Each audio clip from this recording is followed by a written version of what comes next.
Letters. Ray to Shirl. August 7th, 1945. From Arizona, Ray writes, Sweetheart, you must have been thinking my thoughts when you picked out my ring. You sure picked out the right one. I like it loads, and I believe it looks very handsome on me. The inscription inside is swell. Thank you, darling. I love your taste, and I love you. I would have written yesterday, but we were flying from 0200 to 1800 and the old fatigue was king size. We made 6 radar bomb runs in Phoenix. I'll let you know how many hits I got when the pictures come back. Hardy just came in and saw the ring. Quote Hardy, Roger, accent on the 6 other guys piled in. Gee whiz, they all like it. My chest is well puffed up. I'm quite the bejeweled one, ain't I? Eddie's letter came along with yours. I burst out laughing at his P.S. Ain't my spelling atrocious? He's quite a guy.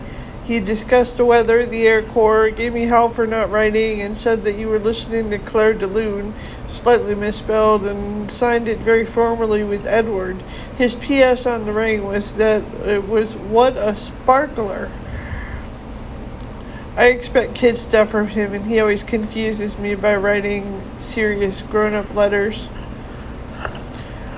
Read all about the atomic bomb last night. It scares the pants off me. In this war, it may not mean much, but if there were ever another, human life wouldn't be worth 2 cents. I'd much rather go forth to meet the foe bare-handed or with equal-sized clubs. Sometimes I think the world will someday destroy itself. Nothing seems to be fantastic anymore, except my ring size.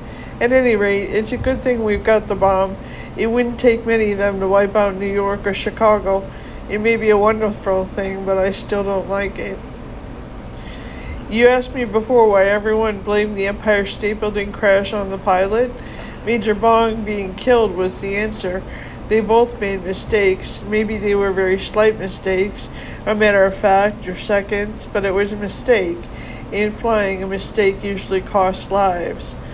No one actually blames them for mistakes because there's no way to prevent them. Bong was one of the heroes of this war, flew missions in both theaters and had get killed in a routine flight home.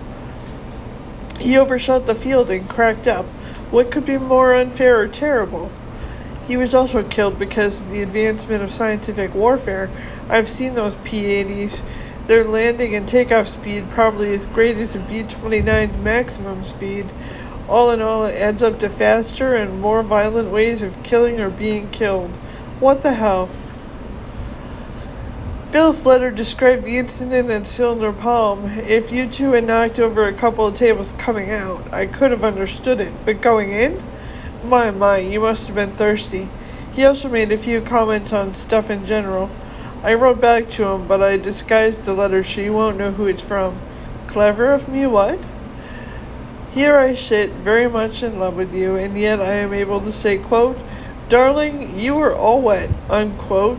Me get tired of traveling?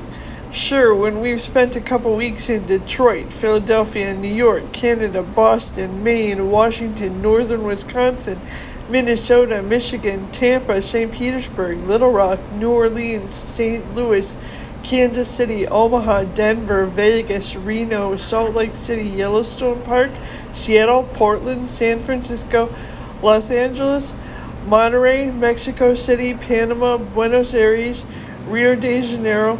I may be tired of it, but I think I'd start all over again. It isn't a matter of liking with me. Travel is in my blood.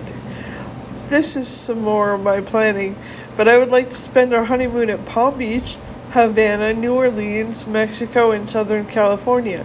I'd like to drive our own car. The whole thing would last about 6 months. That's my dream, and I'm going to make it come true.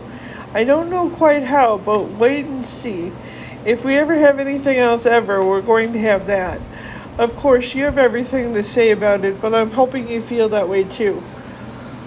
I think you'll like Mackinac Islands. Lots of pine trees, lakes, swimming, and horseback riding. Might as well make some more confessions. I've been trying to figure out every way you and Luke can spend your vacations out in Arizona.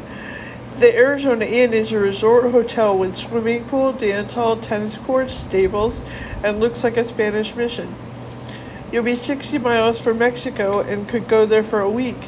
It would be wonderful to my thinking, but there just ain't no dough in the corporation. I tried every angle and beat out my brains with some junk for Reader's Digest, hoping to get the $300 they pay contributors.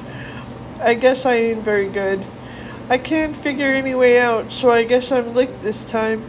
You'll like Mackinac, though. I think it's the best place considering travel and stuff like that there. After these 2 weeks, you'll probably need a pre-vacation to gather up strength for your vacation. Honey, so help me, you ending up in the kitchen was unavoidable. I wouldn't say bedroom on account of what was behind the curtain on the wall, and the dining room is the southernmost half of the living room. That leaves only one room that we could possibly have. Well, after all of that, doesn't the kitchen sound better than that? I know you'd make a comment on this kitchen affair. Leave us be for having an agreement. I shall love you and continue to love you forever, even if you never again set foot in a kitchen. This, strangely enough, I mean. Okay, Toots, you're out of the kitchen now. Your letter gave me quite an inspiration for Act 3, but it will take me quite a while to write out. The general idea is the bestest yet. It shall be my masterpiece. Say, I've seen other cartoons about that same dog. They sure do give me a bang. Whoops, gotta run. All my love and kisses to Ray. P.S. I'll write Eddie tonight.